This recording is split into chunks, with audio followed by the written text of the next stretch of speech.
আসসালামু আলাইকুম। সম্ভবত দেশে এখন একমাত্র শাপলারই দাম কম। আজ আমি চিংড়ি মাছ দিয়ে এই শাপলা রান্না করব। আমি কিছু তাজা শাপলা নিয়ে নিচ্ছি, সেটাকে আঁশ ছাড়িয়ে এভাবে কেটে নেব। চুলায় একটা কড়াইতে পানি বসিয়ে দেব।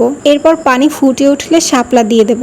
শাপলাতে অনেক কষ থাকে, এই কষটা ছাড়ানোর জন্য গরম পানিতে 2-3 মিনিটের মতো সেদ্ধ করে নিচ্ছি। এখন চুলা থেকে উঠিয়ে ছেঁকে নেব। আর আবার চুলায় কড়াই বসিয়ে পেঁয়াজ ভেজে নিচ্ছি। পেঁয়াজটা হালকা নরম হয়ে আসলে দিয়ে দিচ্ছি চিংড়ি মাছ। লবণ, হলুদ গুঁড়া, মরিচ গুঁড়া দিয়ে কিছুক্ষণ কষিয়ে নিচ্ছি। কষানো হয়ে গেলে দিয়ে দিচ্ছি পানি আর শাপলা। নেড়ে দিয়ে 5-6 মিনিটের জন্য ঢেকে রাখবো। 5-6 মিনিট পরে সরা উঠিয়ে নেড়ে দিয়ে আবার সরা দিয়ে ঢেকে রাখবো। এবার 7 থেকে 8 মিনিট পরে সরা উঠিয়ে বিলাতি ধনিয়া পাতা দিয়ে দিচ্ছি। এভাবে শাপলা রান্না করে খেয়ে দেখুন, এক থাল ভাত নিমিষেই শেষ হয়ে যাবে।